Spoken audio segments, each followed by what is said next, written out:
What's up? Oh, we've been doing some, like, cleaning up our house because we're moving, like, in a month or so. So a realtor came to look at the house and be like, oh, it's worth whatever amount of money I say. But she told us a good number, so we like her. Nice. I know. Are you where are you moving? Just, like, elsewhere in the city? Elsewhere in the state. I'm moving, like, pretty much. I live, like, at the bottom of Washington State right now, and we're moving, like, all the way up to the top. Oh, nice. I'm happy about it. Oh, if yeah. I can just fucking find a place that will say, yes, your large dog is allowed. Oh, we need to take Mr. We can't be leaving Mr. Baby. I told one of my friends that I would rather leave my brother than my dog.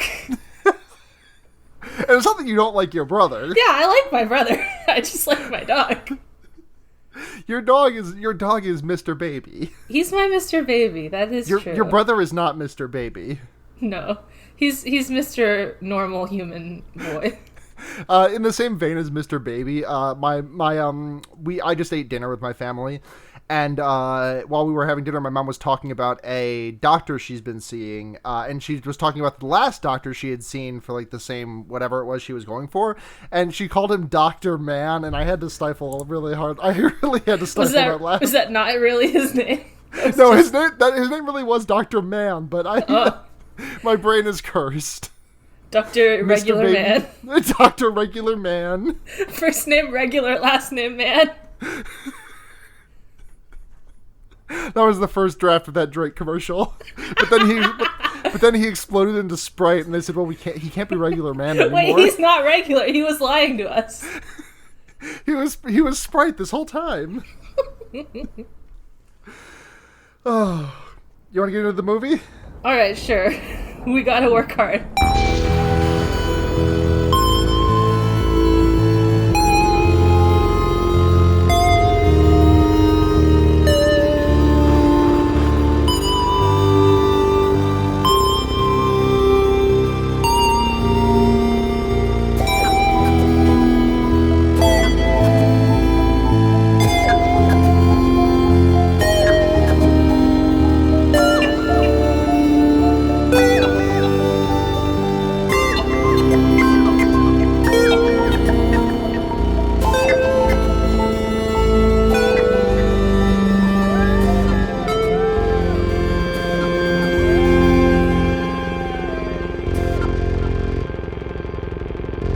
Rating, everyone. It's your number one. Have you ever had sex with a pharaoh? I put the alien in a sarcophagus.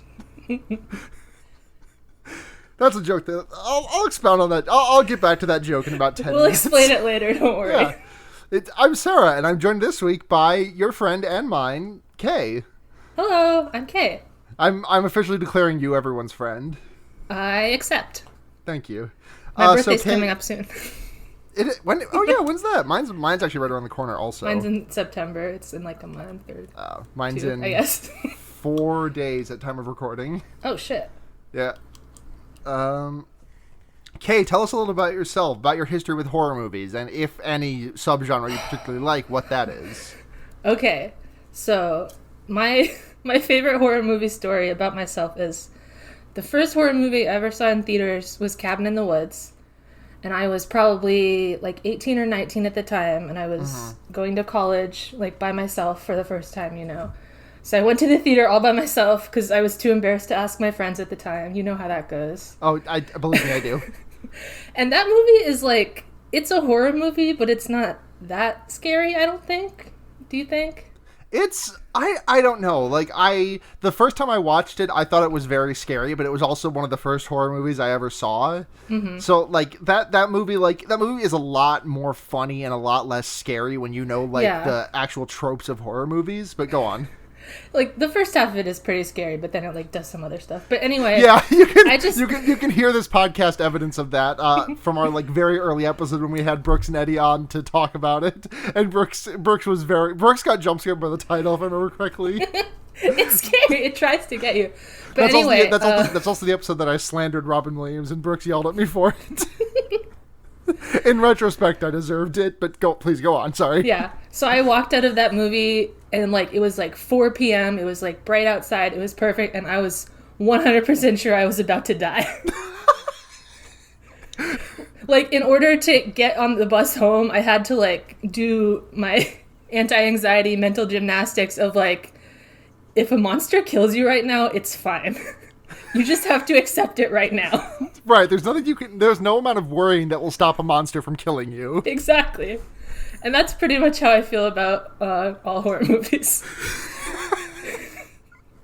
I don't know, my imagination is just like so powerful that I'm just like, okay, this movie is true and I am going to die. Oh yeah, that was me for so long. Like me at age 14, stay up at like 1 a.m. reading all of like the deaths in Final Destination 3 on Wikipedia on my PSP. Like scared, like terrified, even like terrified that death was gonna say "fuck you," 14-year-old Sarah, and like crash a plane through my bedroom window or something. Yeah, but you know, you just have to accept it. There's nothing you can do. Yeah, if I die, I die. All right, that's fine. If death says fuck these six fish in particular, and I'm one of those 6 fish, I have no, like, that's just kind of, listen, the game was rigged from the start. Fallout, baby. Nothing you can do. Nothing you can do. So we watched Mars Attacks this week, or as I have written here in my notes, Mark Attacks. Damn, what if it was named Mark? We never get the aliens' names. It's possible. Their names could all be Mark. That would be really good. I want to bring the news segment into this podcast. Okay, is it news? Crossover. Is it news? I want to read the Amazon synopsis for this movie, which I thought was pretty good. It was. You sent it to me last night. I did love it. All right. Superstar Jack Nicholson as the president of the U.S. Greeting invaders, one word, from outer space, ? Anything can and does happen when the twisted mind of Tim Burton. Twisted mind was also one word. I love how like that doesn't even mention that like Jack Nicholson is playing 2 roles in this movie. Like I feel like that would be like a I headliner. didn't even realize that Jack Nicholson was playing 2 roles in the movie until I saw the credits. Literally, the only reason I recognize it is because I had like a compendium of Mad Magazine spoofs movies when I was younger that I used to read religiously, and they like joked about how Jack Nicholson was both the president and also some schmuck, which is like, what? It's kind of like a metaphor if you think about it. Like maybe the president is some schmuck. It just seems like a wild choice, but we've got to get into it. Uh-huh. So we open this movie on some we get like this extremely short this is so short that I'm kind of surprised it got a scene right before credits, because it's just like there's a scene of a farmer talking to another farmer, and then a bunch of cows are on fire and they run down the road, and then we get title credits. Yeah. My note here is the literal first line of the movie is racist. Oh yeah, it's super racist. This movie is many things, and racist is among them. Also, just a corollary, this is a part of our ongoing, not quite horror movie, but scared someone as a child movies that we're doing on this podcast. See also James and the Giant Peach. I would say that it scared me enough as an adult. Okay. Well, if you're, like, viscerally disgusted by something, I feel like that's a horror genre. That's fair. I just... the skeletons to me were just funny looking. Okay, that part wasn't scary. No. I'm curious to find what you found so upsetting. Okay, yeah. But we'll get there. And then we get some really fun title credits. It's just, like, a bunch of, like, fucking word art rotating like a flying saucer in space. Yeah. And it's just like I'm doing that fucking Beyonce gif at every single name that showed up on here. There are so many famous people in this movie. I can't even believe it. My note was that it looks like a late 2000s animated movie. Yeah, the animation is not the best. The animation is, yeah. The puppets are okay. There's a shitload of flying saucers, but we go to Washington, D.C., where Drill is president, and Yes. in the interest of brevity in my notes, because I hand wrote them for the first time ever, I think, in podcast history. For some reason, I just felt so compelled. But I for the sake of brevity and not having to write Jack Nicholson, I just wrote Drill every time I had to talk about him. That's him, baby. We made a small like cast of the president's men. Basically, we get two generals whose names I don't remember. Not important. James Bond, Pierce Brosnan's here, and a horny guy who kind of looks like if you commissioned someone, if you told someone to watch Austin Powers and then commissioned them to draw Dr. Evil's kid like 20 years in the future, this is kind of what he'd look like, and that's the press secretary. Was that not the actor? I could have sworn it was. Is it not? If that's Seth Green, I would be very surprised. Hold on. I need to pull this up. If that's actually Seth Green. Oh shit, if that's Seth Green and I just pulled that out, I'm gonna be very mad at myself. If it's not, then it's just Seth Green's friend who looks No, like him. it's Martin Short, actually. What? Okay. Well, he's So Seth Green in this movie. Definitely not Seth Green. How old? Martin Short is 70. How old would Seth Green have been at the time? Seth Green is 46. He was born in 74, so he would have been like 22 in this movie. I think they should have pulled him. You think? I think Martin Short was playing Seth Green in this movie. I think so too. But Pierce Brosnan, and they seem to have just gotten like information about the aliens, and they're trying to decide what to do about them. Yeah, they said look up in the sky, and they saw the aliens. They did. We go outside to meet the president's wife, Glenn Close, and It's fucking Glenn Close in this movie. And also, 3 years prior to her stint as Padme Amidala, Natalie Portman is in this movie at age 15. And her character's name is Taffy. Taffy. That's one of the only ones I wrote down or remembered, because it's fucking stupid. Yeah. No offense if your name is Taffy, but that's not a name, that's a snack.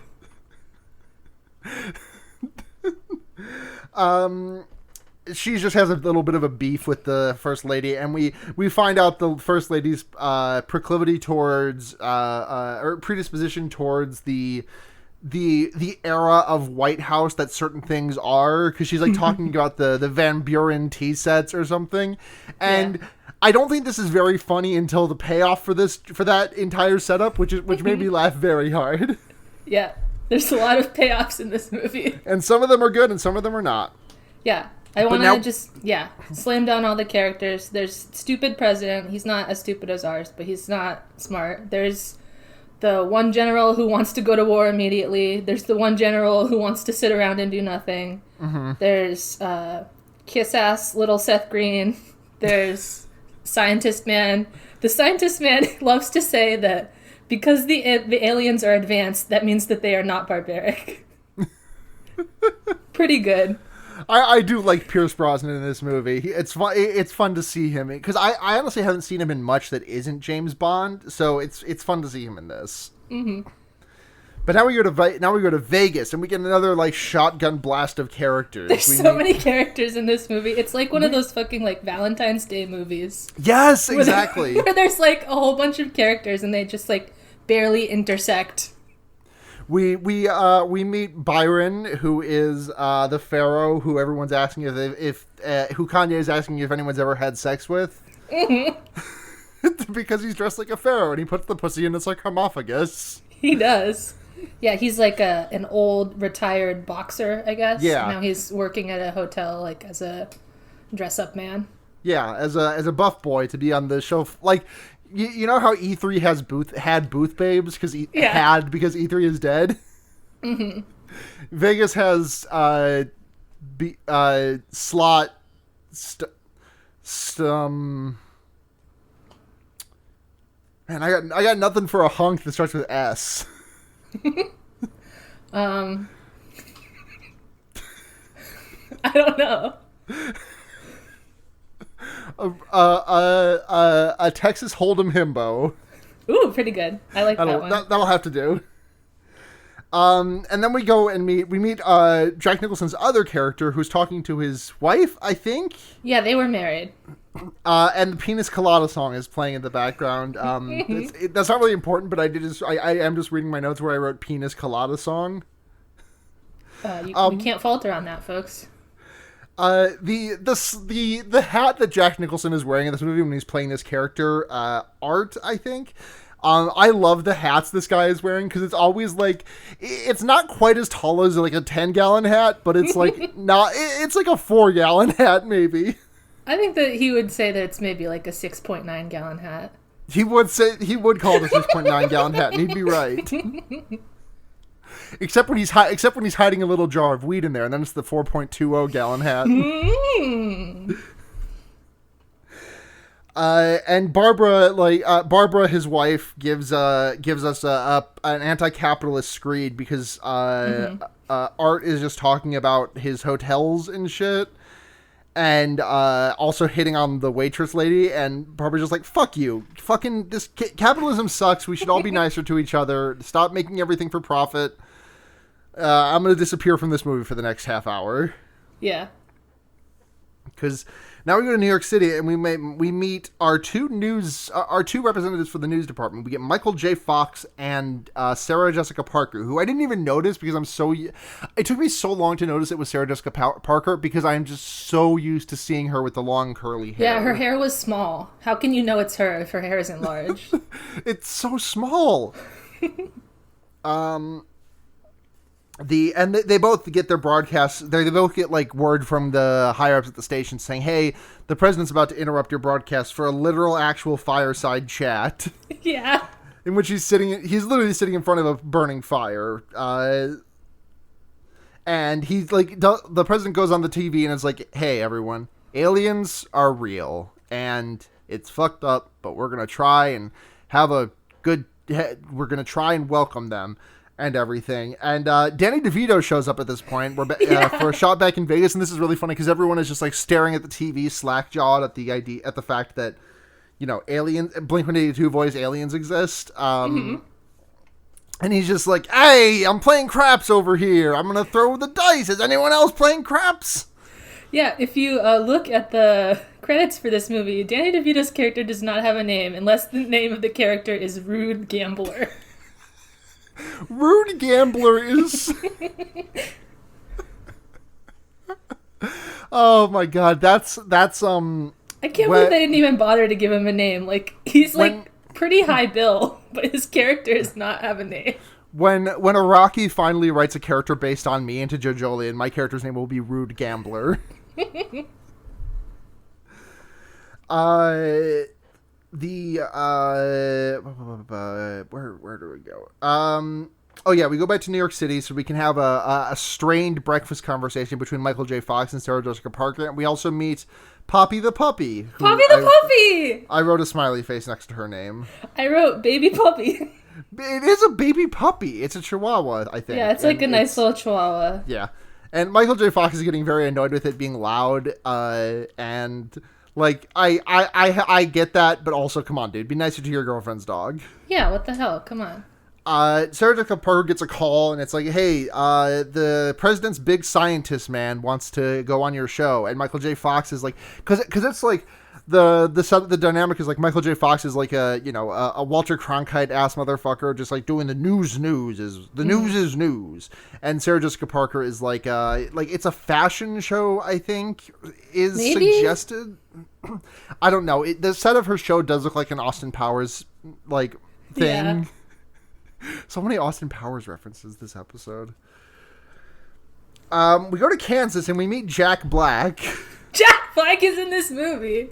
He's playing like some ROTC motherfucker. Yeah, he's assembling a gun while blindfolded, and it feels like there is a payoff, I guess, to this later, but it feels like Chekhov's gun got shot, but we never saw Chekhov's gun.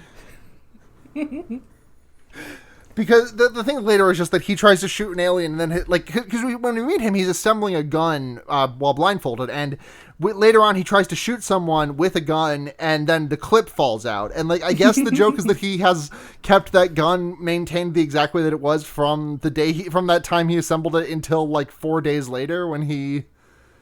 Oh, was that the joke? I thought the joke was just that he was actually bad at it.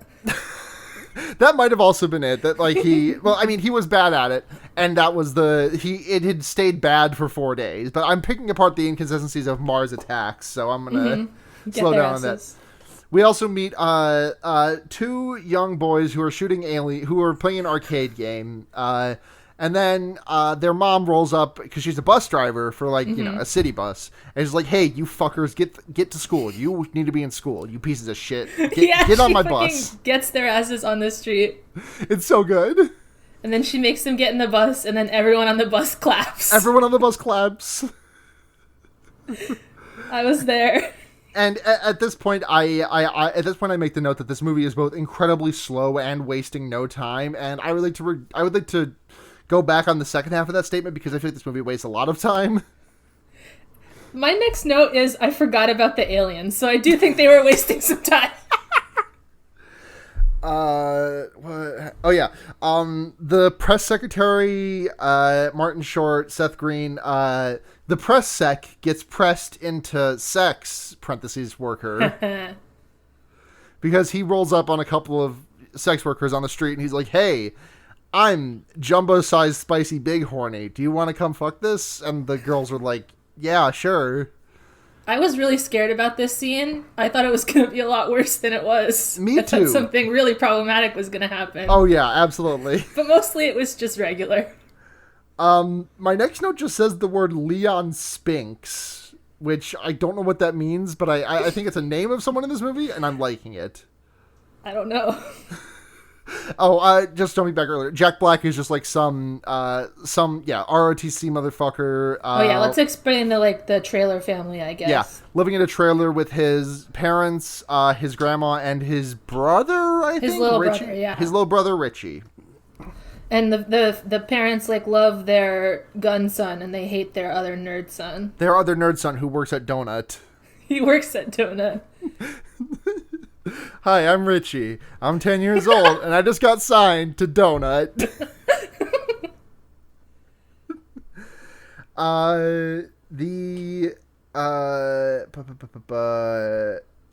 So we go to Sarah Jessica Parker's news show where James Bond, Pierce Brosnan, is talking about aliens. Mm-hmm. And he's like, "So, yes, I've done all of this science," and they're like flirting, and Michael J. Fox is watching and doesn't fucking like that. He's fucking pissed.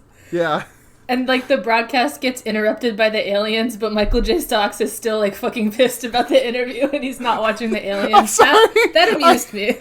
I'm not saying this to clown on you, but I am. You did say Michael J. Stocks, and I'm really liking to imagine an alternate universe where that was his name. Michael J. Stonks.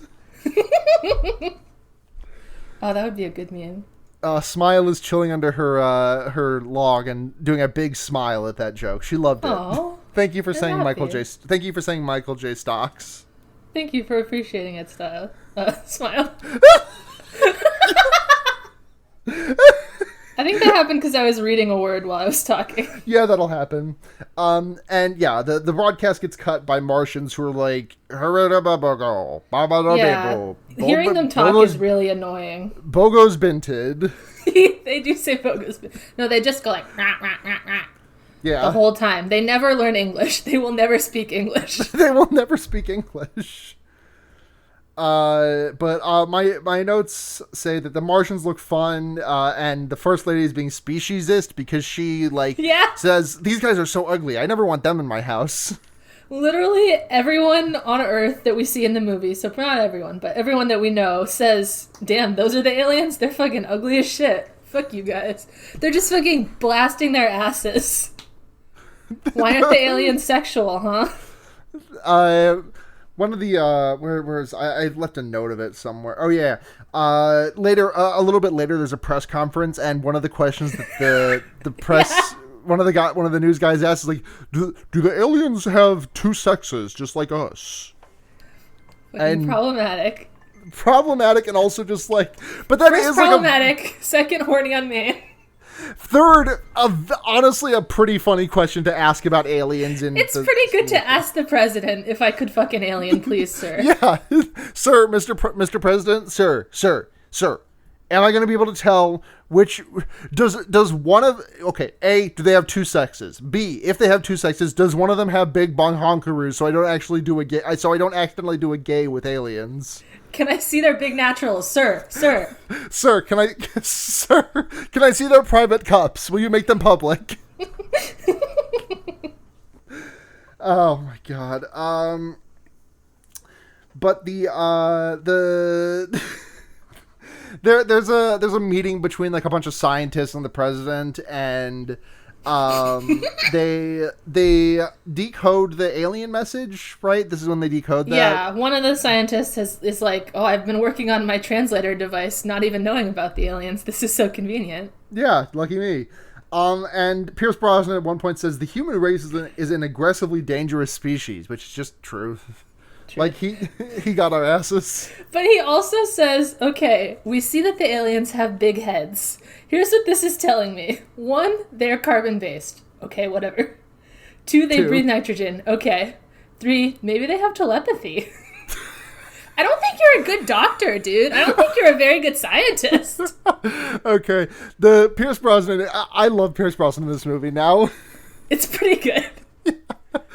Oh god, because the aliens. If you haven't, I feel like this design is like the design of this. If nothing else, the designs of these aliens is like iconic. It's like it's imagine like a skull with eyeballs in it, and then imagine the top of that skull, which is like a giant fucking like brain from one of those Feels Guy with huge brain memes. Yeah, it's like that. Yeah, you can like see all the wrinkles. Yeah, it would be really funny if at one point one of the aliens came out and like it was just using its brain as a hot air balloon. I would like if they would like sit on the brain in a large armchair. Yeah. We go to an Alcoholics Anonymous meeting. Yeah, so like the Vegas guy's wife, I guess, is oh, that's who that was. Okay, I was like, why did we go to there's a this point scene? earlier where he's like drinking in front of her, and she's like, "Oh, it's so hard when you drink in front of me," and I was like, "God, what a fucking asshole." Yeah, he does suck. He does suck shit. Thankfully, he beefs it later. Spoilers. But she talks about how, quote, our planet was suffering before the aliens came, and like, man, the suffering that they were experiencing in '96 it hits different in 2020. It hit pretty different. If aliens came right now, I think I'd give it a shot. Yeah, I mean that's what she was basically saying in her AA speech. Like, yeah, hey, listen, we're kind of going through the shit right now. Like, aliens might be what we really need right now. Yeah. And then Jack Black is, like, going to join the military, Yeah. I guess. He's, like, getting on the bus to join the military. He's getting on the bus to go Army. And then he comes back with a bunch of stuffed animals and said, "Look, mother, I won these awards at Army."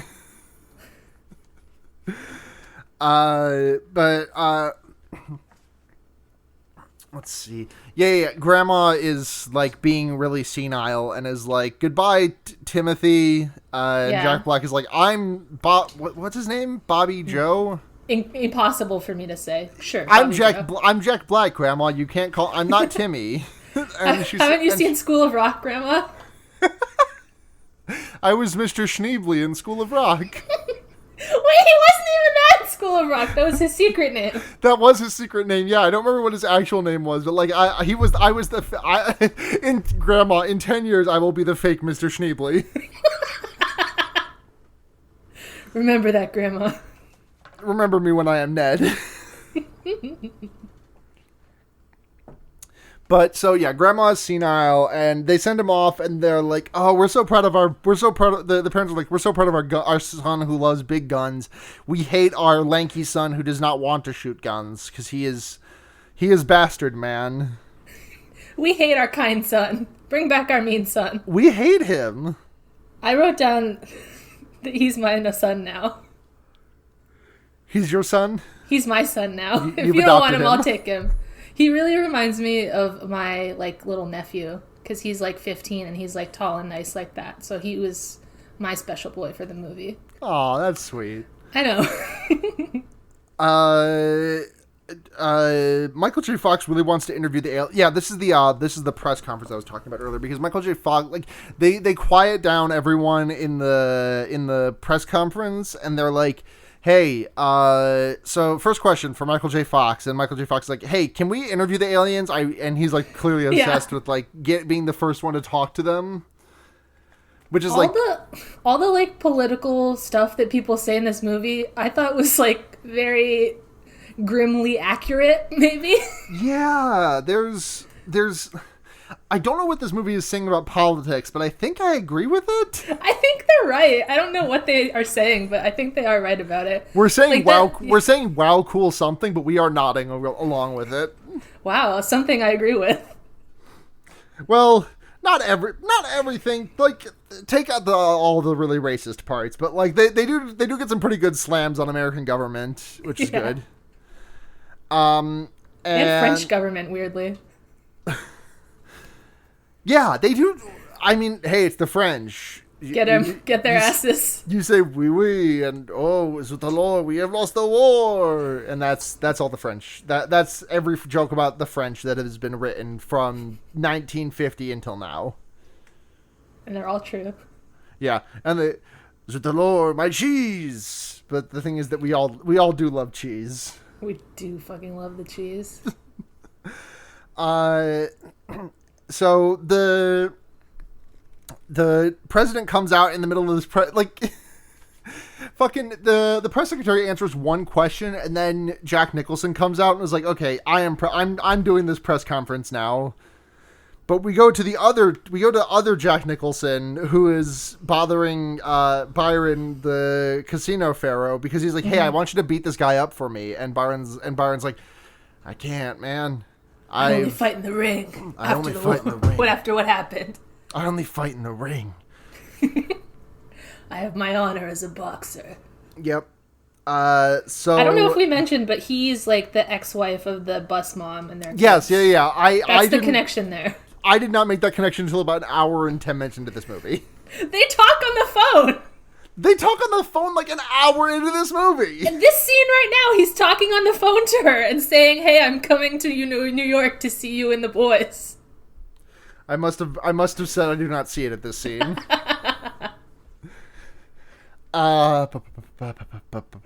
Yeah, so he says, "No, man, I gotta do it for my family. I gotta not doing it out of the ring." And then we go to Nevada, where the aliens are landing. Yeah. So the kiss-ass general got the go-ahead to meet the aliens because the warmonger general made the president mad by saying we should kill the aliens instead of meeting them. Yeah. And then the kiss-ass general is like, "I told you all I had to do was sit around and not make a fuss and big things would happen to me." And I was like, wow, this is politics. He's holding like this comically large phone too, which made me laugh. It's a very big phone. It's so like bigger big. than his head. It is. I bet that's like not a joke, and that's just how phones were then. Mm-hmm. My next note is Jack Black ass crack. That's my note. It literally says Jack Black ass crack. Because he's like adjusting like the fucking Civil War cannons that they have trained on the. Oh my god! Ready fucking at the mind meld. clown to clown communication. You and me both saw a Jack Black ass crack. Because his ass crack is out while he is working on one of these cannons. And he is Jack Black. Crack Black. Jack Crack. Jack Crack. Ooh. I think Jack Black ass crack has got to be the new John Hurt squirt shirt. There's a big sign that says, "Welcome to Earth," and then the aliens land, and the CG on the saucers is really simple, so it looks okay, but like then a carpet rolls out, and it looks like it came from like a fucking, it looks like it came from Jumpstart Teaches 6th grade. Yeah, that part does not look good. The aliens look pretty good. Are they puppets or CGI? I can't really tell. I think CGI. It might be both, honestly. Yeah. Like, the aliens look like how you'd expect aliens to look, I guess, if you know what the design is. But they have these, dangly things off their, jowls that were, very upsetting to look at to me. Yeah. but yeah, in like a good design way. Yeah, we get a fun welcoming them to Earth scene, and the translator does not actually work very well. So there's a little bit of strained communication, but the aliens are like, "We come in peace," and the general responds, "Yes, thank you, we love it." We love your piece. Well, actually, no. They say we come in peace, and then there's a bunch of hippies in the crowd, and one of them says, "They come in peace," and they just like release a dove that they have. Yeah. All right, so fucking... this is the scene that I distinctly remember seeing as a child that fucking scarred me for life. But not the part where after this all the aliens start murdering people, but only the part where they release this fucking beautiful dove, and I'm like, I don't know, 6 years old maybe? And I see this beautiful dove and I'm like, oh, I love it. And then the alien fucking zaps it with a laser and it explodes and dies. And my poor, like, child brain and heart are just like, this is the worst thing I've ever seen in my life. That's very... Listen. We've all been there. I don't even know, like, why I was watching this movie. This is not an appropriate movie for a child to watch. It's far too horny. But I was, like, at home, and my dad was watching it, and he let me be in the room while it was happening. And then I think I cried when this dove got exploded, and he made me leave. Well, he was right to do it. That's my trauma. Because you also would have cried when the dog gets exploded later. That was very upsetting to me also. Yeah, I was so sad. My note here just refers to them as butt ugly Martian looking aliens. Not in terms of like their design, but in terms of like the CGI quality that I'm looking at when they move. It looks like the early 2000s animated series Butt Ugly Martians. Yeah.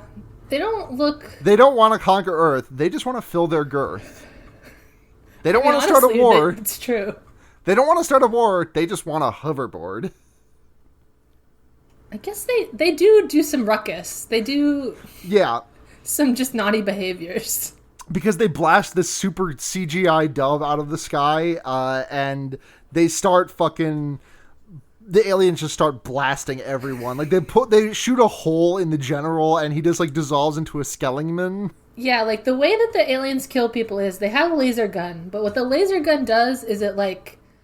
disintegrates everything that is not skeleton. Your body into your neon-colored skeleton. And the neon color is determined by what color of the laser that shot you. If you get shot by a green laser, you get a green skeleton. Just for aesthetics, I guess. They're just having fun with it. Listen, they love Christmas. I think the effect of it is, like, decent. When it's happening. It looks pretty good. Yeah. The skeletons themselves look very silly because they're a funny color. Although the red ones are kind of gory.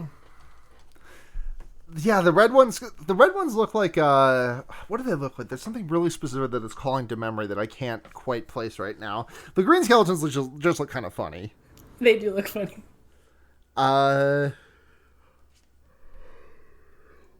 So yeah, they do all this murder, and then they kidnap Sarah Jessica Parker and her little dog. Well, because first Michael J. Fox like does like a fucking parkour leap off the top of his news van that he's broadcasting from, and tries to save her. I will save my girlfriend.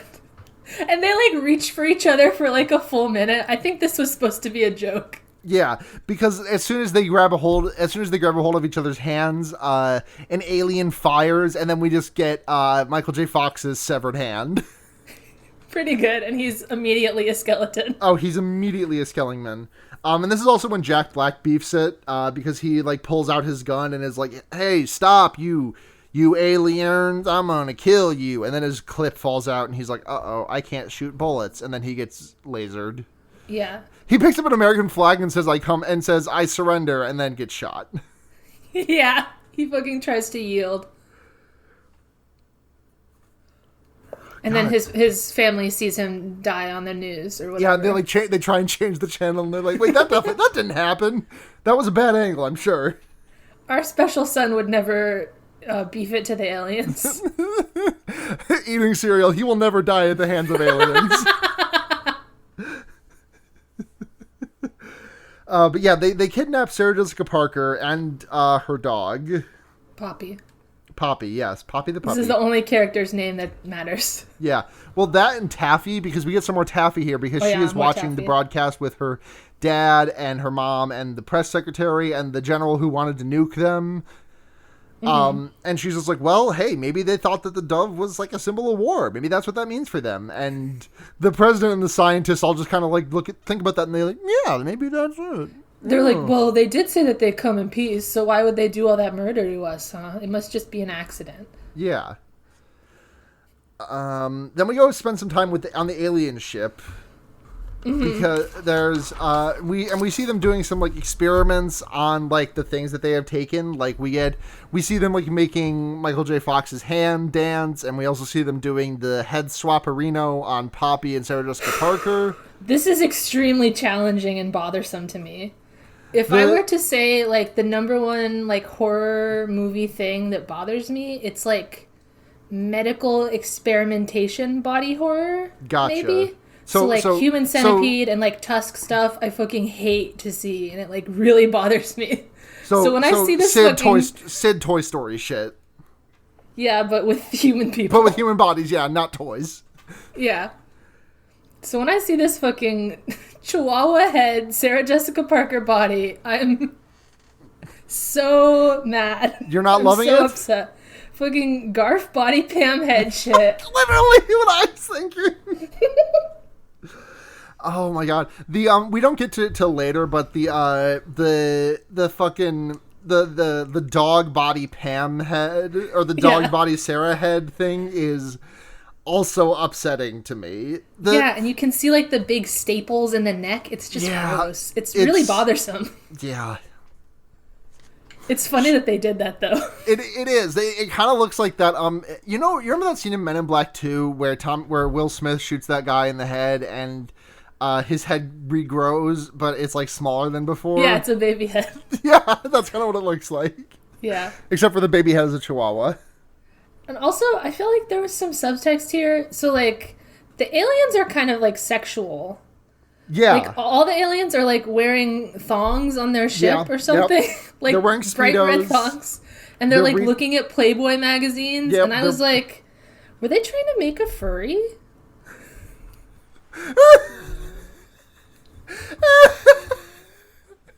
No.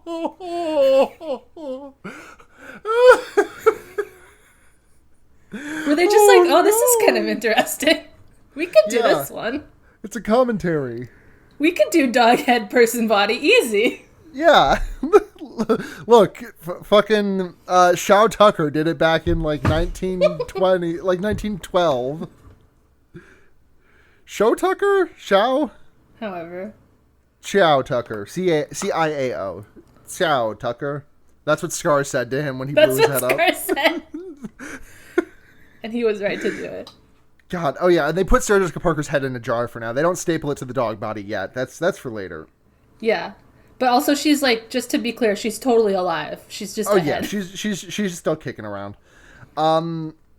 The president sends out another broadcast that's like, aliens, we're sorry for the cultural confusion that happened as a result of our dove attack, our tactical dove assault.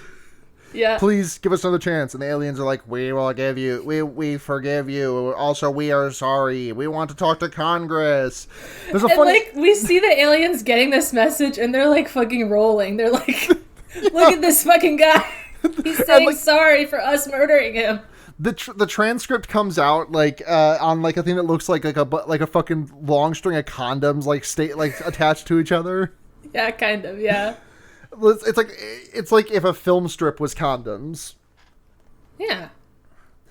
But so they're like, hey, I want to talk to. They're like, we want to talk to Congress, and the president's like, well, okay, yeah, you can do that. I want to be there though. And then I don't remember who says it. It might have been Martin Short, Seth Green that says. Yeah, he says, there's some stupid old rule that says the president can't be in the same room as the executive body can't be in the same room as the legislative body for some stupid reason. And some cringe reason, not important. Yep. they put here's a joke that made me laugh, which is that there's a bunch of signs outside. This was a good joke. It's a good joke. They're like we go to Congress and there's like a bunch of signs out like being held by cops that are holding up a barricade, and one of the signs says like what is it? No applause and no birds. No birds. Yeah. I really like the no birds sign. I also like that people saw like a couple hundred people get murdered by the aliens, and they're like, "We're gonna show up for round 2, baby." Listen, that one was a fluke. The president. Listen. It's not that far-fetched because, like, sorry to get political, but, like, if Trump did get, like, 300 people killed by aliens at a press conference, and then he said, they're very sorry. I'm not going to do a Trump. That was decent. If he said they're very sorry and that everything's fine, there would definitely be 300 of his supporters, like, at the next alien meeting. It's sad but true. But, so the aliens go to Congress, and they're like, habagaba, and then they just blow the shit out of everyone in Congress. They kill everyone in Congress. Like, okay, at this point, they did kill some innocent people. That's true. But... They killed everyone in Congress. I think the aliens, Congress. What is this but direct action? I'm not saying that it's good, but I'm saying I'm having a hard time telling who the bad guy here is. And then the senile grandma says, haha, they blew up Congress. And I'm like, fuck yes, Granny. Yeah.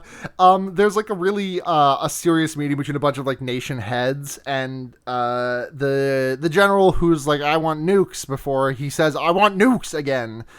But Jack Nicholson, president, says, I want a cop on every corner. And if they'd listened to me in the last election, that's what we'd have. He also says, during this alien invasion, that the schools will still be open. And I was like, oh, God. I missed that. Oh, my God. It's fucking true. Oh, God. The schools will still be open. There's another address to the nation, and he's, like, sitting like Dr. Evil at the end of a long table in it, instead of sitting in front of a fireplace. Mm. And this is the announcement at which he's like, well, they killed all of Congress, so... Uh-oh. Bye, everyone. Uh-oh. I guess it's bad. Uh-oh. Oopsie. My bad, dude. Sorry, I still have Seth Green's Wikipedia page open from a half an hour ago. And just seeing... voicing Chris Griffin on Fox's Family Guy and Jeff Joker Moreau in the Mass Effect video games is very funny. Damn, he is kind of a Joker if you think about it. He is Joker. God, that game would be very fun if it came out today and his name was Joker. More characters should be named Joker. More characters should be named Joker. This is the one thing that Persona 5 got right. Exactly. I think I played Persona 5 at the right time, which is before Joker movie came out, because if I played it now, I would not be able to stop laughing whenever anyone called the character Joker. Comedy gold. Looking cool, Joker. So then we get, this is when we see the Sarah just, because Pierce Brosnan gets taken during the assault on Congress. He's at Congress, and he's like, please, we're your friends. Why would you want to do murder? We could help each other. And the aliens were like, that's a good one, Chief. And they zap him. They zap him, they take him on their ship, and they cut his body off and just leave him a floating head. Yeah, this is really troublesome to me, too. It's this is viscerally upsetting. Yeah, we see the Sarah Jessica Parker dog talking to the Pierce Brosnan head. Yeah, and he's like a head, like, suspended from the ceiling, and, like, there's, like, by, like, a fucking, like, toy grab claw. Yeah, and he's, like, cut at the neck, and there's, like, like, a metal thing around the edge or whatever. But it's, like, dripping every so often. It's just, ugh. I really don't like it. But he's just, like, talking like it's normal. Like, he's fine. And you can see, like, some of his limbs in the background doing other stuff. That's pretty good. Then we meet up. Then the next scene is a lady who looks very regular. She's the world's most regular woman. We meet a woman who looks very regular. She has very, very tall hair. And just the style of the time. Is wearing a very skin-tight dress, I guess. Oh, yeah. Oh yeah. and has big bong honkalongs and a big and a big badonkagonk. And Seth Green comes up and is like, "Hey, remember how I like hired some sex workers an hour ago in this movie? Well, you're pretty. It's paying off. Do you remember the theme of this? Come get in my car and I will take you into the most secret of places in the presidential estate." Yeah. And this lady, like, she never talks or like makes a facial expression, and She he's does, like, like- I love it. She does like you know that fucking okay, do you know the Simpsons episode where Bart does the I didn't do it thing and he goes on Conan? No. Oh, okay. Never mind. Sorry. When Conan O'Brien does his like stupid dance before sending to commercial and tells Bart not to do the dance, that's the arm motion that this lady is making as she walks. It's very fun. Oh, and she's like gliding. She's like not actually walking. Oh, I didn't even catch that. And Seth Green is like, "Oh, you're so graceful." Yeah, but he takes her into the presidential estate, and then like is also like, "Hey, I'm gonna take you into the secret, the Kennedy room that is The Kennedy fuck room. the Kennedy fuck room, which honestly does exist in real life. Kennedy fuck room real. Like National Treasure 2 Book of Secrets is real, but it's only real to the extent of the Kennedy fuck room. And he's like, "Hey, I'm gonna tip back the head of this statue of Kennedy and press a big red button and open this door into the fucking the Kennedy fuck room, and we're gonna go have big sex." This is the true horror. Yeah, it's Heterosexual mating. yeah. The very regular lady, he like sucks her finger for a bit, and then he like puts his finger in her mouth, and she just fucking bites it off. It's pretty good. That's what I would do. Oh, it's pretty good. And then how does she kill him? I didn't write that down. She bites his finger off, and then He hates it. I think she just I think blast him? he just has a laser. Yeah. Well, no, she doesn't get the laser out until she goes and ambushes the president. Oh, that's true.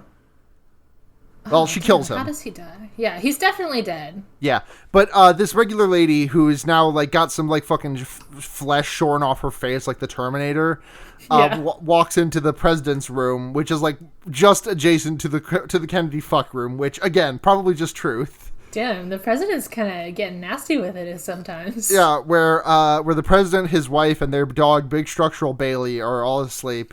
It's just a nice golden retriever. It is just a nice golden retriever, and the lady takes off her mask and reveals that she's been an alien this whole time. And oh my god, I don't think this is like an inherently horny thing, but for some reason, like that low quality CG specifically means that like that moment when the alien pulled the mask off of their face, like that gave someone a very specific fetish for the rest of their life. Yeah, because it like stretched around the head in a weird way. Yeah, I know what you mean. Yeah. My next note is doggy no, because the dog starts barking to alert the president, and the alien is like, "I'm gonna shoot this dog, this poor dog." Mine says no, the doggy frowny face.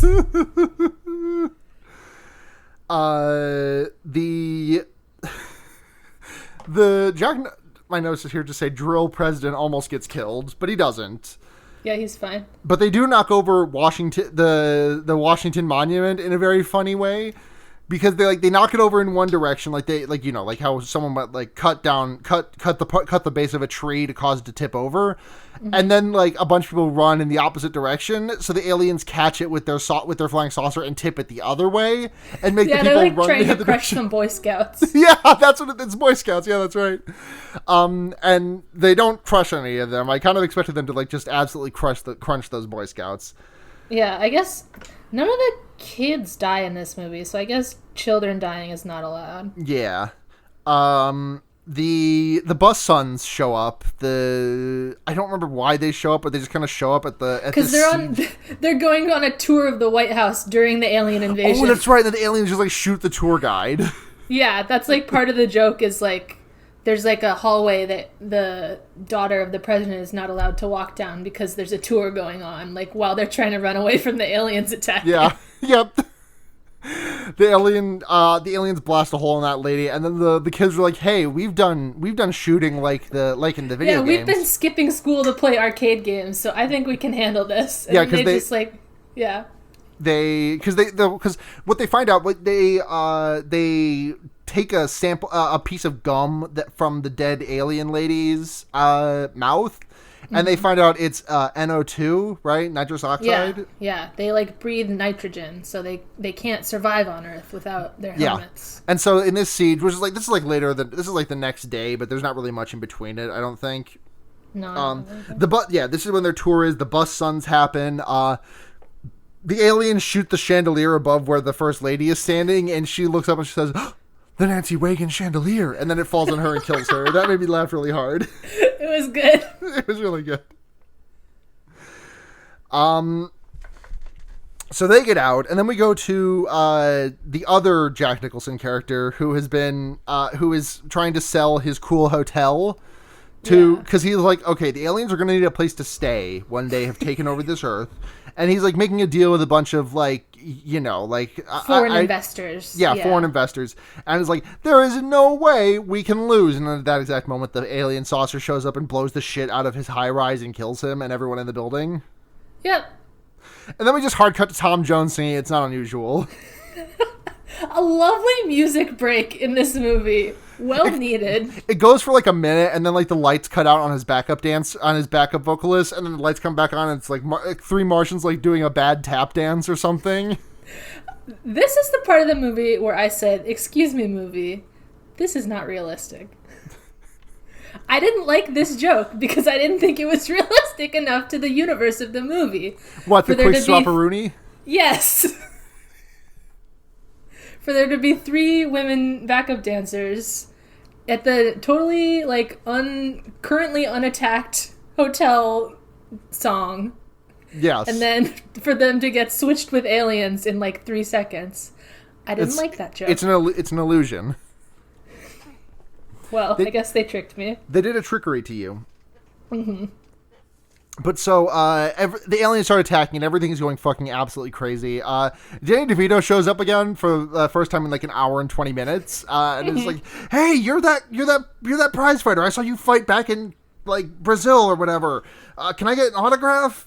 Who's got a pen? Oh, no, wait, he's doing that for Tom Jones, not for, Oh, yeah. Because they're Yeah, he's doing it to Tom Jones. He does a really bad, it's not unusual! Yeah. It's really good. Pretty good.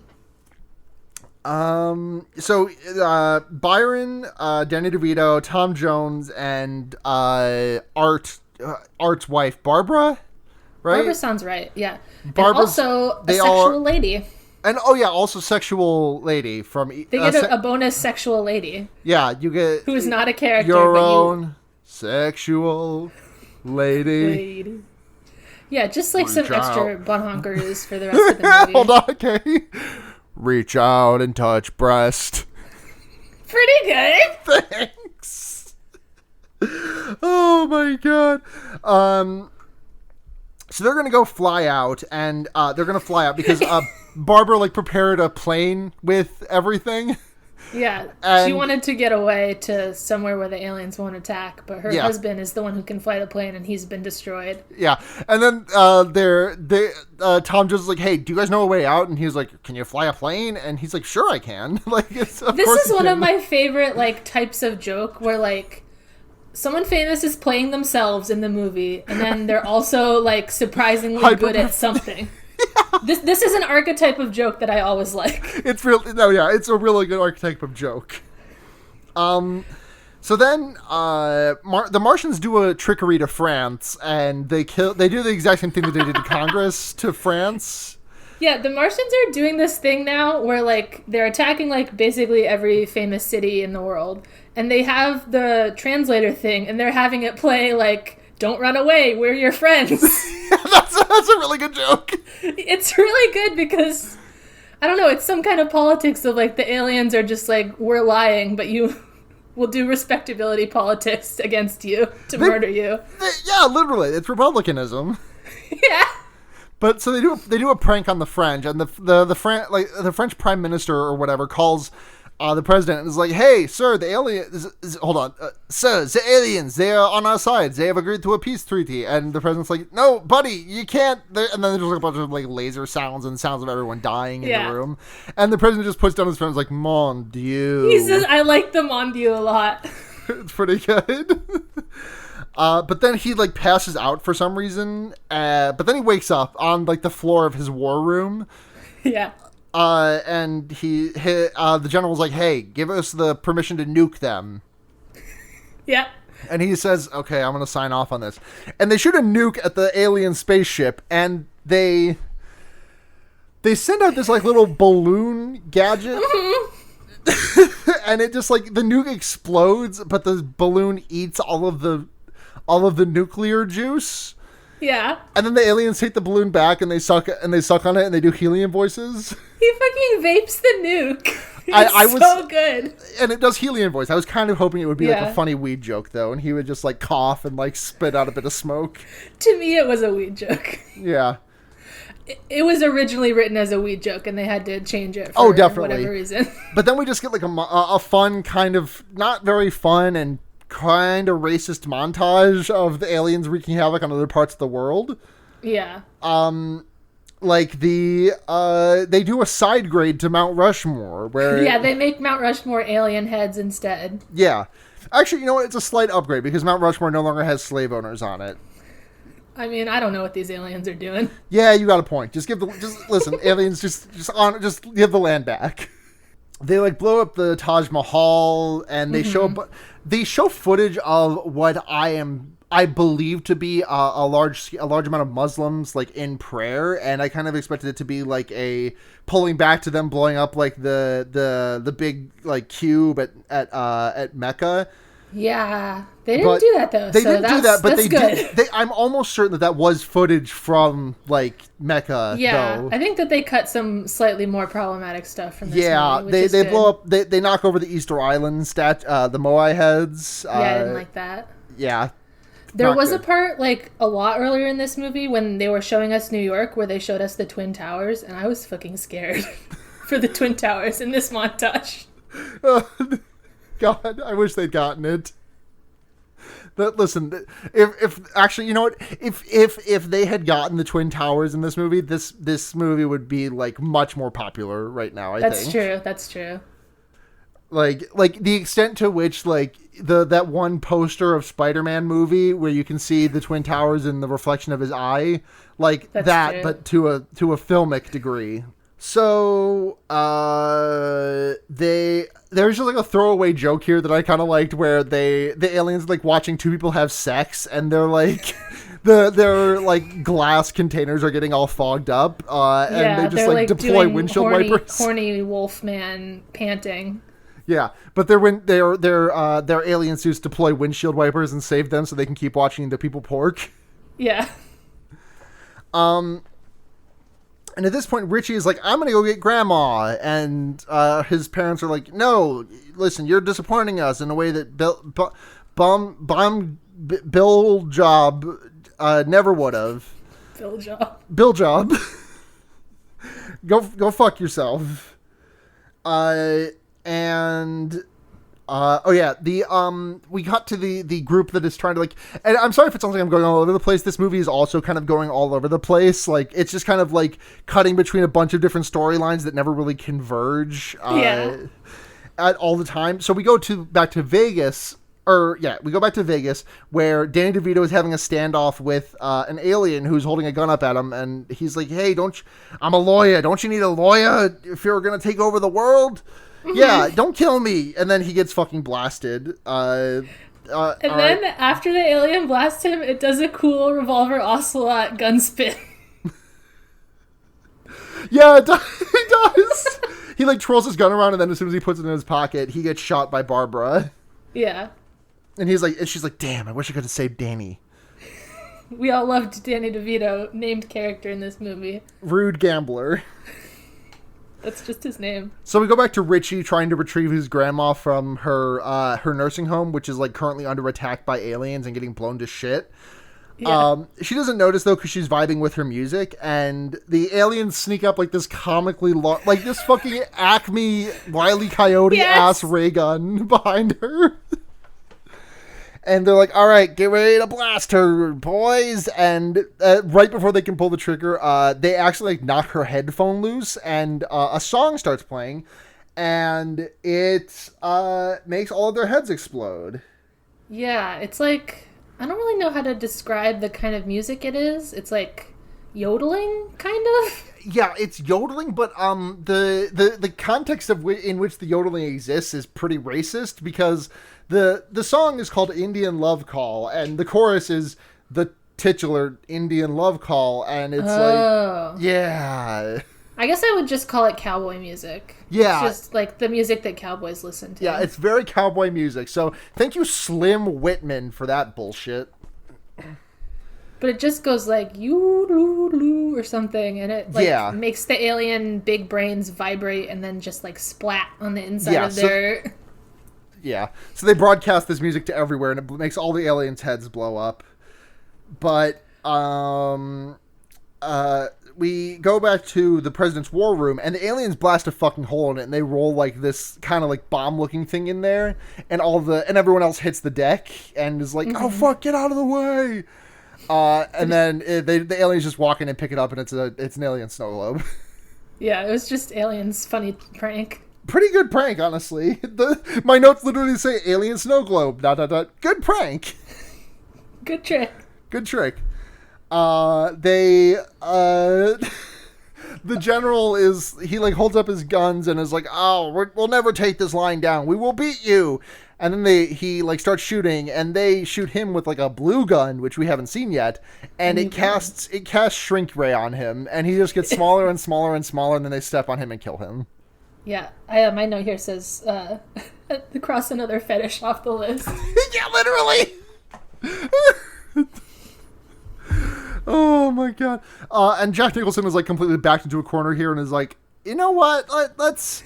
Yeah, he tries to do an epic president speech. Yeah, he tries to do Jeff Newsroom to them, and is like, all right, we're gonna beat this together. We can team up. We'll be so powerful. And the alien like extends out a hand for a handshake. But then when President Drill goes to shake his hand, the hand like comes loose and it turns into a snake, and then it crawls into his back and kills him. I did not understand why he had that ready, but okay. Listen, he just keeps all sorts of tricks and goofs on him. Yeah, this is like the leader of the aliens, and he's like completely just dripping with fashion. I liked him. He had like a cool sparkly cape all the time. He did. And he has a lot of tricks up his sleeves. The alien cries at President Drill's suggestion of, "Hey, let's team up," and then he says, "Psych, that's the wrong hand." Yeah. It's like the end. It's like the end of a series. It's like the end of a series of Unfortunate Events 2007 movies starring Jim Carrey, where Violet says, "Psych, that's the wrong hand." Damn, she got him though. The casino squad of Tom Jones and Barbara and the sexy lady and Byron are all going to take off, but the aliens are like, their aliens are like blocking the escape path somehow. So Byron's like, all right, I'm going to do it. I'm going to fight them. And then like, it's a weirdly serious. This is a very funny scene. Where he's like dressed as like a Egyptian pharaoh, I guess. Yeah. And he's like unstrapping his armor so he can go toe to toe. And then one of the aliens is like, "Oh, I'm gonna take him 1-on-1." So the other aliens start taking all his stuff off too. And they're like squaring up. And he just beats the shit out of them. Yeah, I mean, come on. He was the greatest boxer ever. That's true. true. Can't take him. But and also the aliens are so small. They're all short kings. Yeah. The Byron beats the shit out of all these aliens. The casino squad flies out of there. And the music has reached the ears of enough aliens that their invasion is starting to stop working. Yeah. They like start playing it on the radio and stuff. Yeah. So the aliens, all their heads explode. Their saucers crash. One of them goes into like a casino, and everybody wins. We see the tragic end of Sarah Jessica Parker and Pierce Brosnan. So This fucking sucked. I hated to see this because Sarah Jessica Parker is like freaking out because she's still got her head on a dog body, and the ship is crashing because all the aliens are exploding. Her head like falls off of the dog body. It just pops right off the dog body. Oh, it's so gross. I hated it. And then it rolls over towards next to where Pierce Brosnan's head has fallen from the claw, and they make out, and then they fall into the ocean and die. It's so gross. Good riddance. They're like, oh, I loved you. And I was like, I mean, whatever. Yeah. It was nasty, but if they're happy, what a way to go. The aliens are dead, and Taffy, who is now in charge of things, I guess. She's legally the president now, I guess, because Congress died. Congress did die. I mean, wait, hold on. Was there a vice president in this movie whatsoever? Not pictured. Okay. Just he comes back from like a 2-week vacation in the Bahamas. It's like, oh shit, I'm president now. I kept my phone off and I didn't really watch the news. I kind of wanted to tune out. Yeah, but Taffy, they don't even explain why Taffy isn't dead, because she was in the White House while the aliens were attacking, and they just didn't show her live or die, and now she's just alive. She's alive because someone has to give the Medal of Honor to Richie and his grandma, and Richie gives like a weird speech, and he kind of flirts with Taffy a little bit. Yeah, they're just suddenly dating now. She's like, so do you have a girlfriend? Like, from the beginning, I expected them to get together because they're like a boy and girl of similar age in a movie, but they didn't talk before this. They didn't. They literally didn't. I do think there was some cut content because like Richie says, you don't have to kiss me, and Taffy says, yeah, I do, and then she doesn't kiss him, or no, she gives him a little. She gives him a little kiss. She gives him a kiss as the Medal of Honor ceremony, I guess. Yeah. We all remember where we were when Barack Obama and Joe Biden made out after Joe was given the Presidential Medal of Honor. You don't have to kiss me. Let me be clear. Yes, I do. Come here, Joe. Damn. You can publish this. And I'm about to go win a Hugo Award just by posting on this shit on AO3. Hell yeah. And then we find out that Byron actually lived his fight with the aliens. And Tom Jones crawls out of the rubble of like the plane landing or whatever. Yeah. Because the plane plan was to like go hide in these like mountains in Tulsa or something. Yeah. So they like come out of the caves and like nature has returned. And there's all these animals. Yeah, and Tom Jones does like fucking Ace Ventura, like summons the animals to his side, and a bird like, lands on his arm and a hawk lands on him. And then he starts singing "It's Not Unusual" and the movie ends. Yes, pretty good ending. Oh my god! So on a scale of 0 to 5, burnt to shit doves, how many burnt to shit doves are you gonna give this movie? Okay, this movie was not good. Right. But it wasn't bad to watch. I liked parts of it, but also it just was so long. Like, this movie is an hour and 45 minutes, a little bit shorter if you don't count credits. What is it? Like, I have it paused like credit. Yeah, it's like about an hour 40 without credits. Which I think is like kind of the ideal movie length. Yeah, this did feel like it went too long, just because there's so many characters and there's half of so them don't much matter. happening in this movie. There's some good jokes, but I don't know how much the price of entry. I don't know how much it's worth the price of entry of having to watch the fact this movie just starts off with a racist joke and kind of. I think you could just watch the scene of Congress getting exploded, and that would be everything you need. And you can also watch the scene from Scary Movie 4, I think it is, where Congress gets exploded and Leslie Nielsen shows his balls to everyone. Hey, pretty good. Because his clothes get zapped off. It's been a while since I watched that movie. But, yeah. So I'm going to give this one, I'm going to give it, a 2. That's where I'm at. I'm at about a 2. A 2... 2 scorched doves and a partridge in a pear tree. 2 fucking traumatic child experiences that haunt you for years. Yep. Out of 5. Speaking of traumatic childhood experiences that haunt you for years, we've got some questions. Ooh.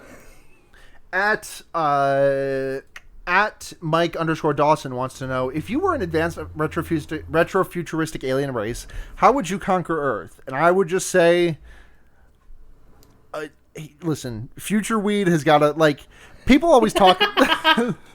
Like I always hear people like I hear like older stoners on podcasts I listen to talk about, like, you know, the weed we had back in like the 80s was nowhere near as potent as the shit we have now. So like if I can get like that super future weed and just make everyone in the world docile by being stoned off their mind, that's how I'd do it. Pretty good. Just fucking oh my god, Smash Mouth voice. It ain't no joke. I'd like to buy the world a toke. I think I definitely liked the aliens' plan in this of just lying. It works in America. Yeah, you can just lie to people and say, no, we're not doing crimes against humanity, and you have to admit that it's normal. You have to admit it. And this question from @SemperFunny on Twitter, who wants to know, whom the fuck else out here having repeated nightmares about this film since 1996? Why did this movie do this to me, and how do I exchange words with Tim Burton about it? Sorry for the caps, but 3/4 of my life. I mean, the answer is me. I feel like I have a very similar experience. The answer is that you and Roy are on a wavelength. Yeah, I saw this, like, that one, like, very scary scene of an alien doing a mean thing to a bird, and it haunted me for years and years. There is a... Oh God, I had a very...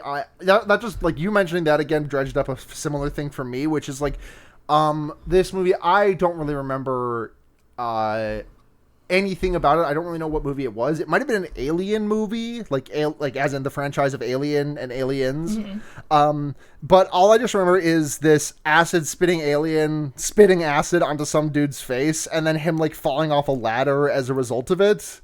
And then... That does sound like it would happen in Alien. Yeah. And that, like, stuck with... Like, I saw that, like, on, like, there was, like, one of those channels that we kind of had access to. Like, we could watch it, but it was, like, the picture was kind of blurry. So I didn't really get full clarity, so that just kind of, like, stuck in my brain forever. Like, I would, like, be... God. Yeah, when you're a child, things can scare you. I think just because you know fewer things. That's true. So when you see something, you're like, oh, fuck, real? I did say that a lot as a kid. That's true. Yeah, so that's going to do it for questions this week. We're going to go into recommendations. Kay, what do you have to recommend this week on fear baiting? All right, I thought about this deeply. Okay. So, you know, I've been watching a lot of, like, sports anime, like Kuroko no Basket, Haiku, whatever. Never heard of it. I don't want to, like, pick that because I've recommended it on my podcast. So what I'm recommending is basically the final form of any of those. So what I'm recommending is adopting an anime boy and making him your new son. I'm doing this right. I'm doing this as we speak. I do this with every piece of media that I consume, even if it's not an anime. Yeah, you pick one boy from the very beginning, you make him your son, you care about that piece of media so much more now, because your son is in it. Yeah, like Renly Baratheon. Like Renly Baratheon, like Ling Yao, like fucking Tsukishima Kei, whatever. You pick one boy, and he's your favorite, and you just root for him the whole time. What's the other guy's name? Aomine, Daiki. Yeah, that fucking bastard who I love. He's my bastard son, baby. I care him. I care him so much. Hell yeah. My recommendation this week is going to be, I've been listening to a shitload of Steely Dan lately, so I'm going to recommend Steely Dan. It's good. I think I listened to one of those on the way home today. Specifically, I'm going to recommend Pretzel Logic. That's been my favorite of what I've listened to. I really like Can't Buy a Thrill, but I think Pretzel Logic edges it out for me because there is a man selling pretzels on the cover of Pretzel's Logic, and I love to see it. You get a pretzel. And it also makes me think of Pretzel's Getzian, which is a former Name of the Year contender. Oh. Which is one that I just love to consider Pretzel's Getzian. So, Kay, thank you so much for coming on this very long episode of Fear Baiting. It was an absolute blast. Hey, my podcast is usually 3 hours long, so this is good to me. This is small potatoes to you. Oh, I'm no importance. You're saying, oh, you're like looking at your fingernails and saying, oh, was this long? Where can people find you and listen to you? Yeah, so I think you've had maybe Chaz on and someone else, right? Yes, I've had Chaz and I've had Janos. Yeah, from A Song of Babies and Puppies. Yes. The A Song of Ice and Fire reread podcast. So you can listen to that at, I think it's ASOBAP cast on Twitter. Uh-huh. Mm-hmm. And, yeah, okay, cool. It's a great podcast. I love to listen to it. I love to record it. Yeah, it makes me laugh really hard every time I listen to it. The new episode is pretty good. I recommend it. I can't wait. I am. We talk about my mom on that one. Nice. Go. Kay's mom. Kay's mom's rights. Yeah. If you want to find, well, we are at Fearbaiting everywhere. That's on Twitter. That's on Tumblr. That's Gmail. That is Patreon. Patreon.com/fearbaiting. If you would like to support this podcast, $1 a month gets you access to the episodes before they come out. We're recording this like 4 days before release, so this one's probably going up on the Patreon really early. So if you're a patron, hey, if you're not a patron, you could have been listening to this like 2 days ago. So I mean, $5 a month gets you your name under the podcast and a message shout out that you can send in at any time. I'm just going to check real quick, make sure we have not received any messages to say on this podcast. Okay, no, we haven't. And $10 a month gets you all that, and you get to make us watch a movie. So thank you very much to NDN Snufkin, Ducky Aisha, Kit Spindler, and Michael Kaiser. We all love you so much. If you want to find, thank you very much to Seda, who does the intro and outro music to this podcast. You can find their music, that they make under the name People You Meet Outside of Bars, or just head to gaygothvibes.online. Blair is my regular editor for these podcasts. He is on Twitter at Blair Kitsch.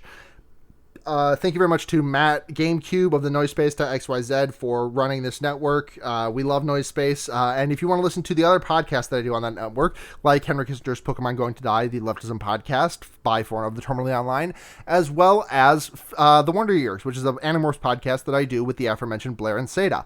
I can be found on Twitter at Sunhatzhenya, SUNHATZHENYA, and I believe that's everything.